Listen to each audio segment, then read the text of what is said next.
Thank you so much for joining us live today or reviewing the recording afterwards on demand. I really appreciate you taking the time out of your day to join us or watch us afterwards. After analyzing more than 12,000 requirements from various sectors, we've gained some fresh insights into what hampers project success. And from this analysis, we're excited to continue with Rec Insights, our three-part webinar series, concluding with today's presentation, Mastering Requirements, a deep dive into automation and accuracy, part 3. But first, a little bit about us.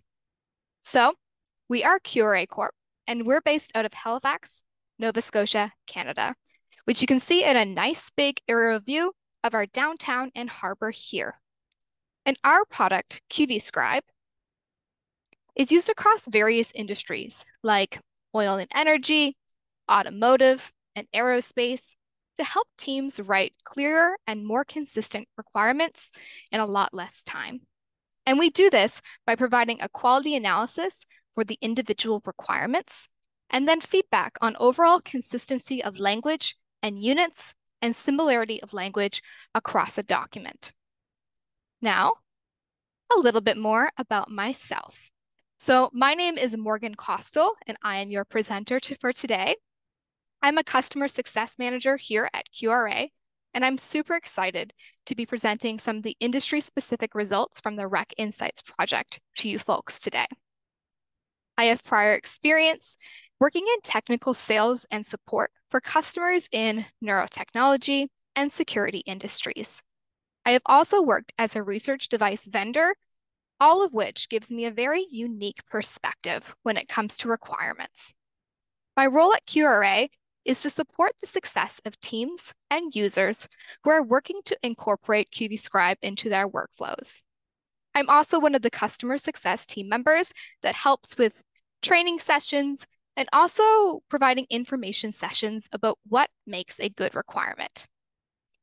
Now, who are you?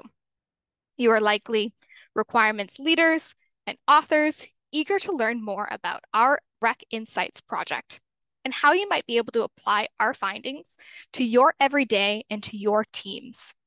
Whether you're a technical manager, a systems engineer, a requirements engineer, a business analyst, or just someone who really loves requirements, I hope that you can find something useful and informative from our three-part webinar series. Some of the topics that we have covered throughout this three-part series include common characteristics of good requirements and an introduction to QVScribe problem types and why they are important. We've also looked at the collective results of our Rec Insights project, and we'll be diving into the industry-specific trends today. We have also touched on how our tool QVScribe can be used to identify potential problems within your requirements and then help remediate them. If you saw the other parts of this webinar series, thank you so much for joining. It's fantastic to see you here again today. If you saw part 1, you have some background on why we started the Rec Insights project in the first place, and also some of the methodology behind it. If you saw the second part in this series, you've seen the collective results for the Rec Insights project. If you didn't see either of these two parts, don't worry about it. You can always watch the videos on demand via the link here and here. So, for the Rec Insights project, our team analyzed 50 documents with nearly 13,000 requirements across various industries to see if there are any emerging trends or insights we can gather from this data. We used our tool QVScribe to run the following 3 analyses: quality analysis, similarity analysis, and an ears conformance check.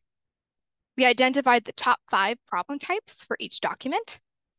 And then we also segmented these results by all of these industries here to see if there are any trends when it comes to the top 3 problem types, the quality analysis score distribution, ears conformance, and the similarity analysis. For this third part of the series, we are focusing on that industry-specific result piece. We've focused on the collective results in the previous one. If you've seen either of the previous webinar series or parts in this series, you already know that I believe it's really good practice to check yourself before you wreck yourself. Is anyone surprised that I included this quote here again today? Catching any problems in your requirements as early on in the process as you can is key to avoiding the impact of bad requirements further into your project or product. And in the previous webinars, we also discussed in great detail what exactly makes a good requirement.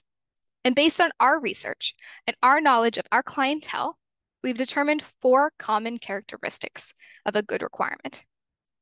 These may be similar to those that you have in your organization.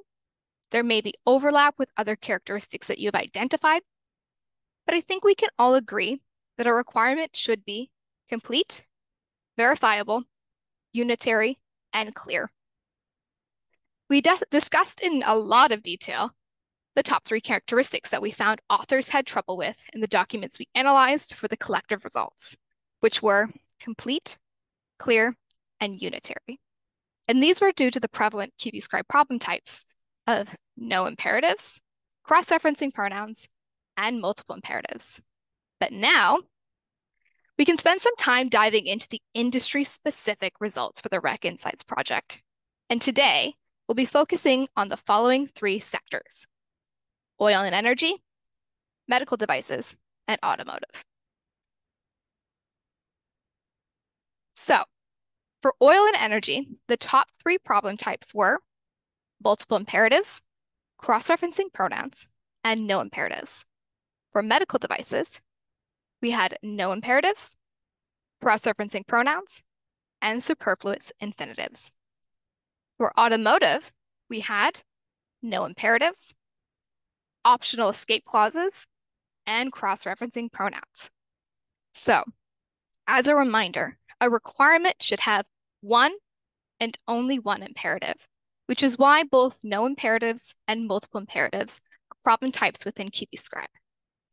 And cross-referencing pronouns should be avoided because they refer to an object or person without being explicitly clear about who or what. This would be words like she, it, and that. Superfluous infinitives are words like be able to, allow, and consider, which impact the verifiability of a requirement. And optional escape clauses are words like as required, may, and appropriately, which also impact the requirement verifiability. And we do see an interesting distribution of problem types for the 3 different data sets, showcasing that there are individual differences for each sector.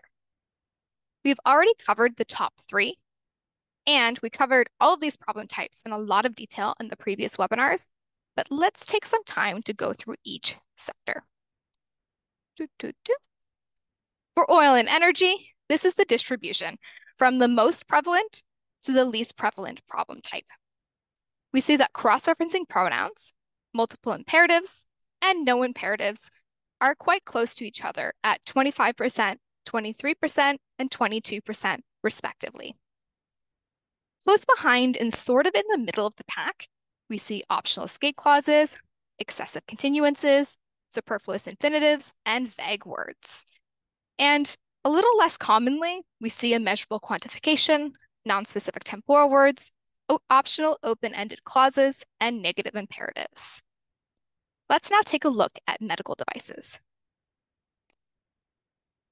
Perfect. So our top 3 here are the no imperatives, cross-referencing pronouns, and superfluous infinitives, which are a bit more varied in their prevalence in comparison to oil and energy, as they sit at 27%, 20%, and 19% respectively. Then we have excessive continuances here at 13% in the middle of the pack. And then the rest of the problem types are under 10% prevalence. They do still exist in requirements in this sector, but are far less common than the other problem types. And then we see sort of a similar story when we take a look at the automotive industry. Our top 3 here were no imperatives, optional escape clauses, and cross-referencing pronouns. But no imperatives is at 31%, which is actually the highest we've seen so far in this Rec Insights discovery. Optional escape clauses are at 26%, and cross-referencing pronouns are at 21%. In the middle of the pack, we have multiple imperatives and superfluous infinitives and negative imperatives, and then the rest are below 10%. So once again, still prevalent, but not as common here in the automotive industry. Once again, we see sort of a skewed distribution to the top three, kind of similar to medical devices. Unlike oil and gas, where it's more of a consistent drop-off of problem type prevalence.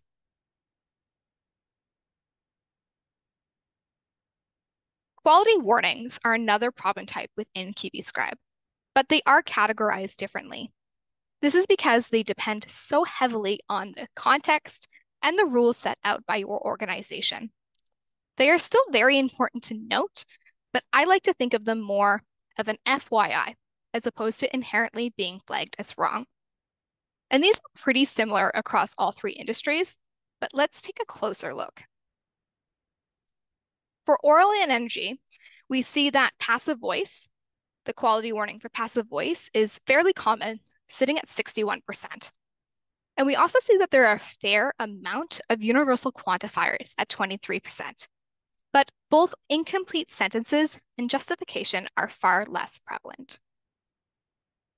For medical devices, we see that passive voice and universal quantifiers are less common than they were in oil and energy, sitting at 43% and 15%. We also see that incomplete sentences and justification are just as uncommon in the medical device industry as they are in oil and energy. For automotive, we see that passive voice and universal quantifiers are sort of in the middle of the other two industries when it comes to prevalence. So passive voice is at 51% and universal quantifiers is at 18%. However, we did not find any instances of incomplete sentences or justification within this sector. If you are in one of these three industries, I would love to hear your thoughts on how your experience compares to our results from the Rec Insights project. Please share your insights in the chat here, or feel free to reach out to me afterwards via email or LinkedIn. I'd love to hear your thoughts. We talked about this a little bit at the beginning and a lot of it in the other presentations in this series, but the QBScribe problem types can be mapped to our 4 generally agreed upon characteristics of a good requirement. So if your requirement has 1 and only 1 imperative, it is both complete and unitary. Or if it contains any cross-referencing, or it doesn't contain any cross-referencing pronouns, it is considered clear. But we can also map this to the problem type distribution that we looked at previously. And when we look at all three industries, we see that authors had the most trouble with making sure that their requirements are complete, clear, and verifiable. That being said, there are certainly individual differences within each sector. For oil and energy, the top 3 characteristics that we found authors had trouble with were unitary, clear, and complete. For medical devices, it was complete, clear, and verifiable. And finally, for automotive, it was complete, verifiable, and clear. For quality warnings, complete requirements were the top concern here. But once again, all of these depend so heavily on the context. So it's not saying that completeness is a huge problem with the passive voice because it could be used correctly in the context, but it's very helpful information to have for authors. If you aren't in one of the industries that we are focusing on today, it's also great to have you join us, but I would still love to hear your insights into what prevalent problem types or quality warnings may be hampering your project success. Once again, feel free to share your insights here in the chat or reach out to me afterwards via LinkedIn or email. All of these problem types that we've covered have different weightings when it comes to the QV-Scribe quality analysis quality score. Something like no imperatives will have a much larger impact than excessive continuances. And those quality warnings that you see here will not impact the score. And when we talk about the QV-Scribe quality scores, we mean that each individual requirement is analyzed for these different problem types. The severity of the problem type is accounted for, and then a score is assigned, with a 5 out of 5 being very low risk for misinterpretation, and a 1 out of 5 being very high risk for misinterpretation. I like to recommend that you think of this as a traffic light. So if you get a score of 5 out of 5 that's green, it means that you are good to go and proceed. If you get a score of 1 out of 5 that's red, you need to stop and take some time to figure out what critical problems are in your requirement. And then we can look at the industry-specific data sets, and this is the quality score distribution. We still have around half of the requirements receiving a 1 out of 5 score, showing that in all three industries, approximately half of the requirements had critical problems that need to be investigated and remediated. However, we do see that both oil and energy here in orange and automotive in blue have more 1 out of 5s than medical devices.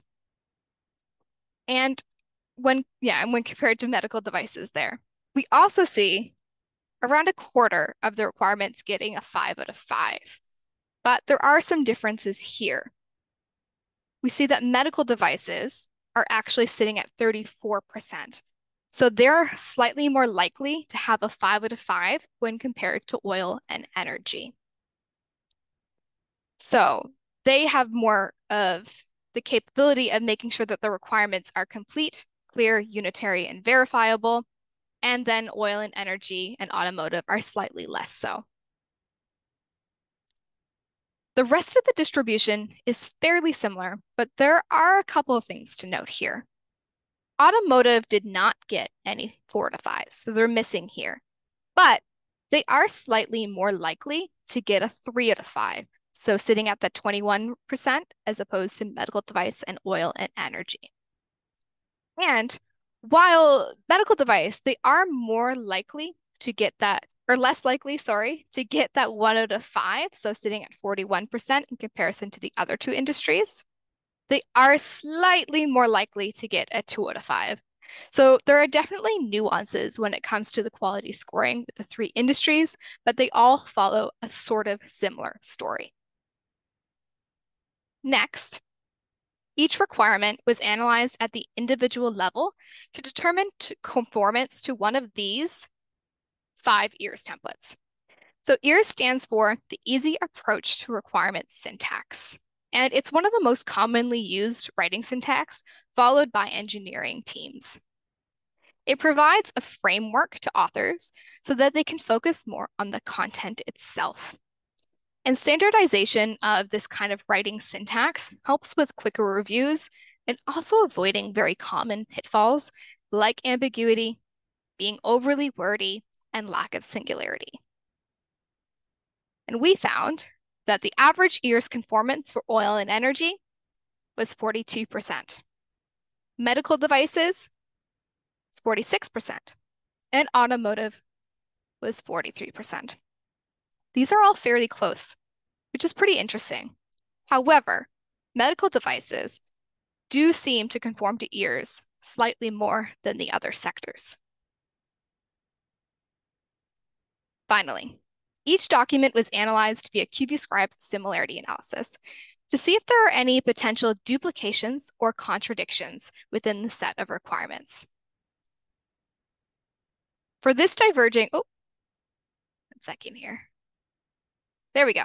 For this diverging bar chart, we looked at the similarity density for each industry. And this is because we were looking at slightly different sample sizes and therefore cannot do a direct comparison of oil and energy, medical device, and automotive. So what we did is we took the number of requirement pairs found in the 75 to 90% range or above 90% range, and this was found via QVScribe, and then divided it by the total number of potential combinations of the requirements pairs. This is what you see here on the slide and what we're calling similarity density. We see that oil and energy have the same similarity density on either side. Medical devices are more likely to have requirements in the 75 to 90% range as opposed to the above 90% range. And finally, with automotive, we see a general increase in the similarity that was detected in the document, with more found in the above 90% range. Another way that you can look at this is by seeing a sample set of 100 requirements and how many pairs we can discover for each industry. So think of having a document with 100 requirements on it, and then you figure out how many potential permutations of pairs of twos you could have, but this is how many are likely to appear based on our research. So for oil and energy, we would have about one pair above 90% similarity and one pair between 75 and 90% similarity. For medical devices, we would have one pair above 90% and 4 pairs between 75 and 90. But then when it comes to automotive, we would have 12 pairs above 90% and 7 pairs between 75 and 90%. Now, we've done all of this math and these calculations in the RecInsights project, but you don't have to. Manually checking for these pairs in 100 requirements could take a long time. And we analyzed 13,000, nearly 13,000 requirements in the RecInsights project. But we found these pairs via QVScribe, which saved us so much time. QVScribe helps automate the process that a computer can help you do and narrow down the funnel so that you can spend more time using your subject matter expertise to see if there are any potential duplications or contradictions, or maybe appropriately similar requirements in a smaller subset of requirements. I like to think of this as like finding a needle in a haystack that could cause critical problems. Now that we've gone through all of the industry-specific results for the RecInsights project, I do want to take some time to showcase how QVScribe can be used to detect these potential problems and assist authors in these industries. QVScribe has integrations with Microsoft Office, Word and Excel, as well as Polarian, Doors Next Generation, and JAMA. And for today, I'll actually be showcasing our integrations with Doors Next Generation. And some exciting news that we shared last webinar, but I want to bring up again today. QVScribe is now available in Mac when it comes to Polarian, Doors Next Generation, and JAMA. So I'm going to go ahead and switch over my screens here.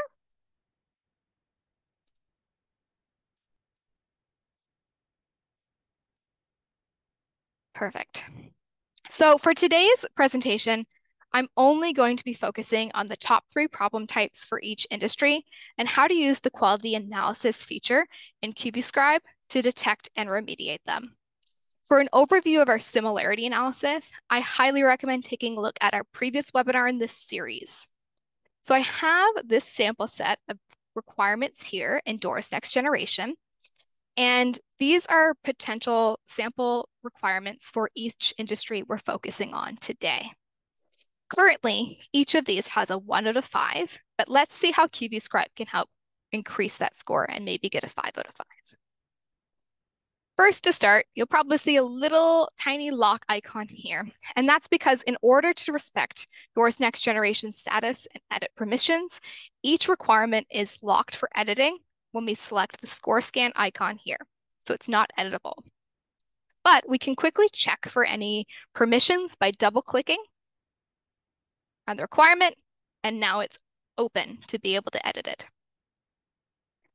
So, requirement 1191 is a fictional example of a requirement you may find in the oil and energy sector.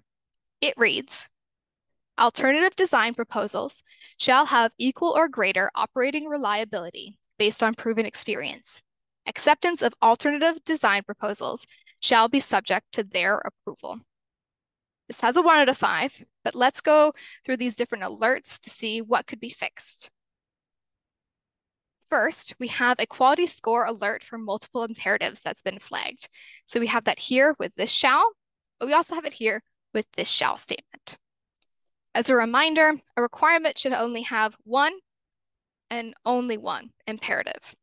Next, we have the quality warning for passive voice, which does not impact this quality score here, but it's still very helpful to be aware of to see if it's being used correctly in the context. Then we have the cross-referencing pronoun of their. We should always be explicitly clear about who is performing an action and repeat the nouns in full instead. These two problem types, multiple imperatives and cross-referencing pronouns, were in our top 3 for the oil and energy sector. And finally, the last card here we have is saying that this requirement is not EARS compliant in its current state, as it contains more than one sentence. So let's start rewriting this requirement based on QB-Scribe's advice. And we'll first start by separating this requirement into a singular sentence. And for demonstration purposes, I'm going to focus on the second half of the sentence and delete the first part.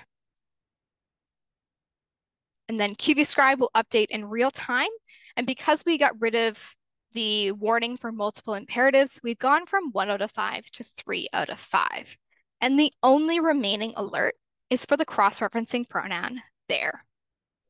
So let's say that we went back to our team and confirmed that this will be subject to the purchaser's approval and make that change.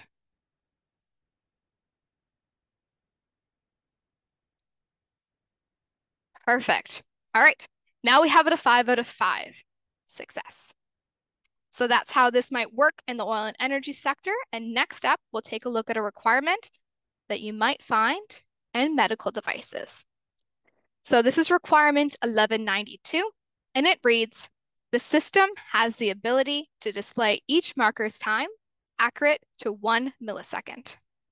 So let's do our normal walkthrough of looking through the alerts. And the first thing we see here is that no imperative has been flagged. We also have the quality score alert for a superfluous infinitive. And really, we should remove any superfluous verbs as they cause verification issues. Then we have a cross-referencing pronoun alert for the word each. All 3 of these problem types were in the top 3 for medical devices. So let's go ahead and work on that. The final thing we have here is EARS. So this requirement is not EARS compliant in its current state because the system imperative and system response are not clear. So let's start first by utilizing this EARS feedback to make sure that the system and imperative are much more clear here. So I'm going to start a new line. And let's start by specifying the system that we're working with. So actually, we'll do it up here. So we currently say system, but we know that this is a pacemaker system. So I'm going to clarify the pacemaker. Second.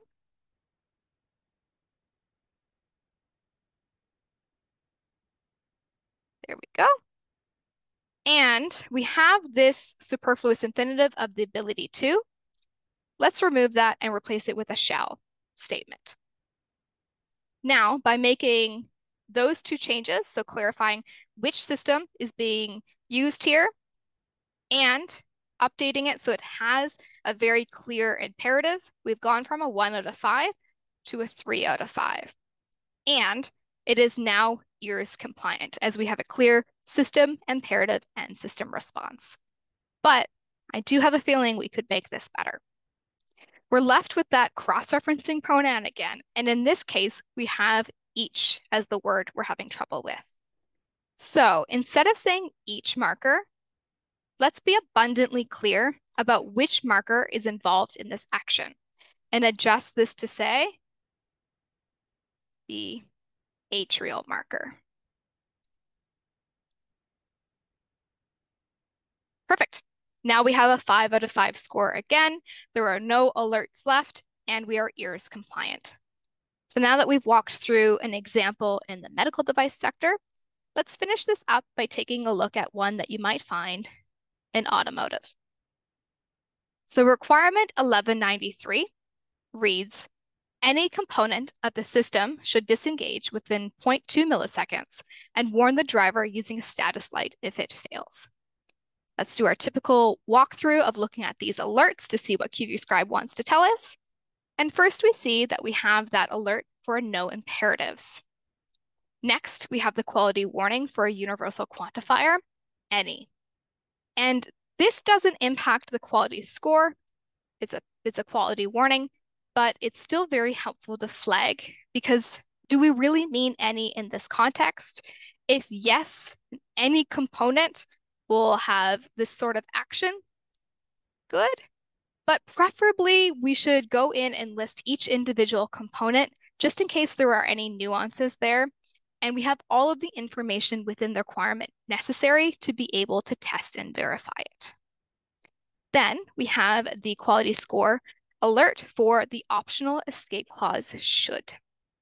And really, optional escape clauses should be replaced with a verifiable statement and be marked as required or optional as intended.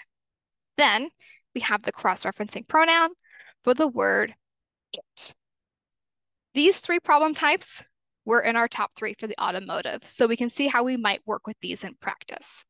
And finally, this requirement, once again, is not EARS compliant in its current state, as it does not follow the typical template or structure for an unwanted behavior requirement.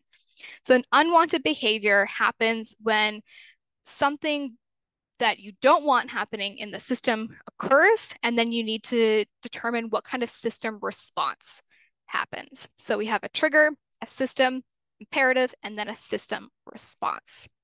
So I'm going to start by inserting the EARS template for unwanted behavior and go ahead and rewrite this requirement. Starting with the trigger. And the trigger is actually a bit tricky to find here in this initial requirement. And really, it should be abundantly clear what trigger was happening and then what action is happening. The trigger here is actually any component of the system failing. But it's broken up in this requirement. So let's make this trigger super clear and also be very clear about what component we're talking about. And then we can write different requirements for each component.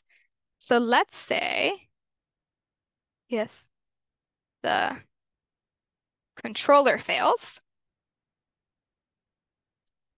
and then we need to specify the system. So in this previous requirement, we just say system. I like to be super clear about what system we're referring to. In this instance, it is the cruise control system. Then we have that imperative should. We should really use a clear imperative. I'm going to use this as shall. And then we're just left with the system response. The system response in the previous requirement is actually okay.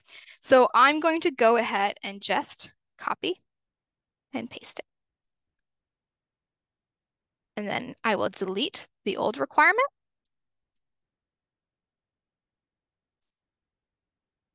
There we go. And now we have a 5 out of 5. So this shows how helpful EARS can be when rewriting requirements. We had a 1 out of 5 to start. We used the EARS template because it was I detected as an unwanted behavior, rewrote it, and now we have a 5 out of 5.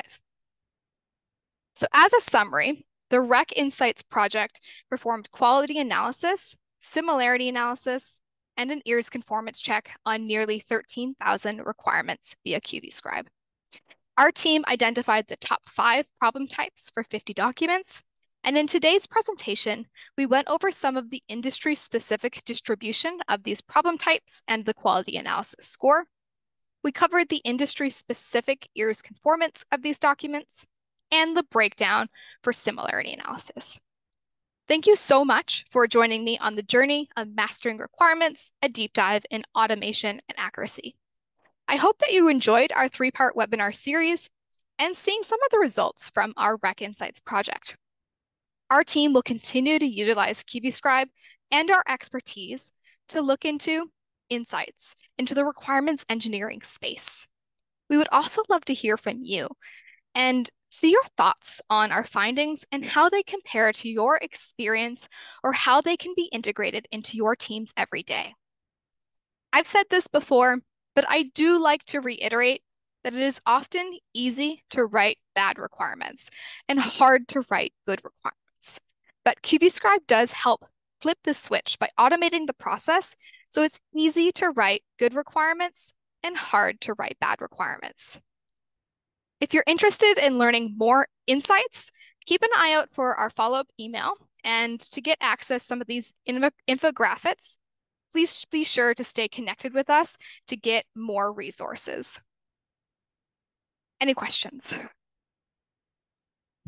Thanks, Morgan. That was awesome. I do have a couple of questions. So I'll Okay. start with the first. It's kind of a two-parter, but Okay. have you noticed, sorry, I can't read. Have you noticed a pattern when working with clients in these industries as to why they're experiencing these issues? And then kind of the follow-up is, are there any differences between these industries and then any commonalities that exist that you've noticed? Good question. So I hadn't noticed really too many patterns just working with clients, but Rec Insights really helped uncover a lot of patterns that maybe weren't abundantly clear at the surface level.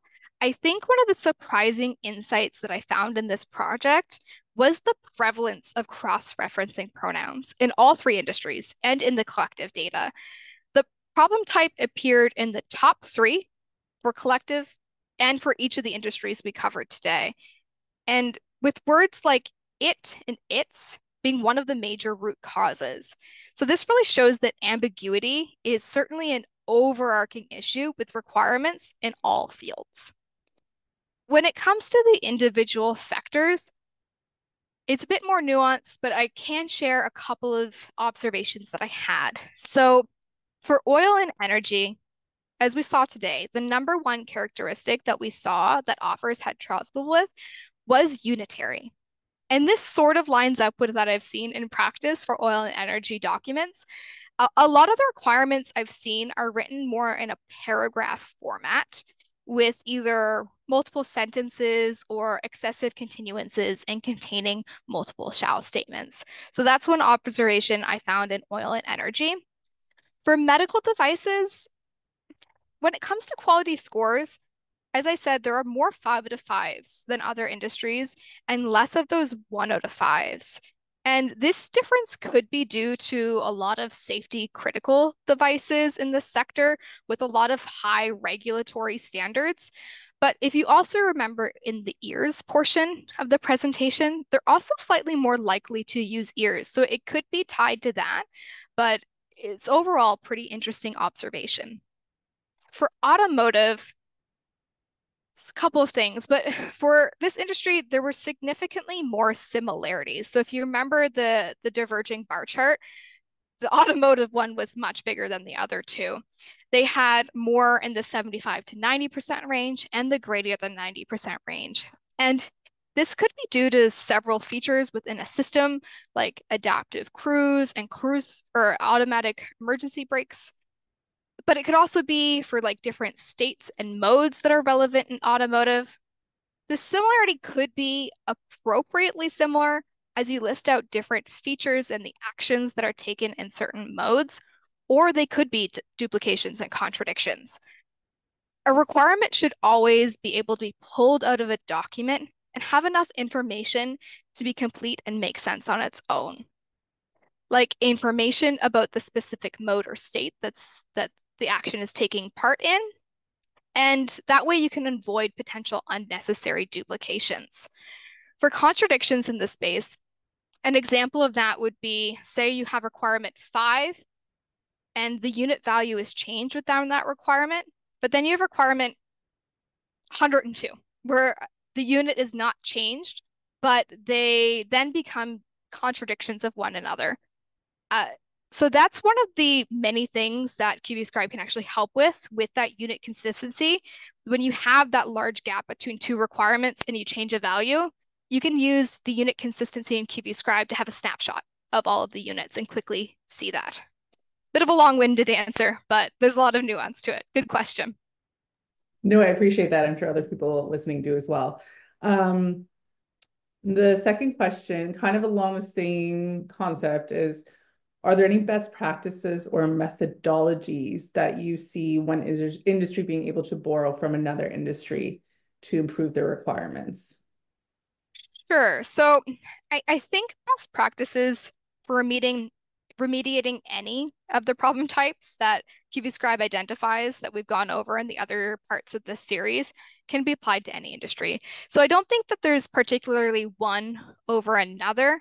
Just because medical device has more trouble with the superfluous infinitives and it exists in that top three, doesn't mean that oil and energy doesn't have that at all. So really, I think the best practice is making sure that your requirements are complete, clear, unitary, and verifiable. And one of the methods of doing that is through QBScribe's problem types.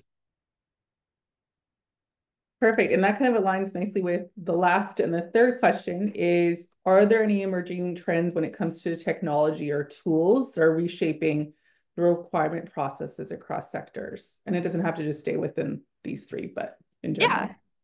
Yeah, so I think one of the major movements that I see is the digitization of requirements. So more and more teams and organizations are moving from keeping the requirements in spaces like Word and Excel and transitioning to requirements management tools. So with this comes a lot of benefits like traceability and change management, but also additional challenges, and authors need to adapt their writing styles. And I'm going to plug it again, but QBScribe really helps authors incorporate those best practices we've discussed, whether you are using Word and Excel or JAMA, Polarian, or Doors Next Generation, regardless of where you are in the digitization process. Awesome. Well, that's all the questions I have. I just wanted to say thank you to everybody for attending today. It'll be up on the website as well. And then, of course, we'll share it via email along with a form for those infographics that Morgan had mentioned. And then you can pass that along to your team if you like. So we appreciate you taking the time today. Thank you. Thank you.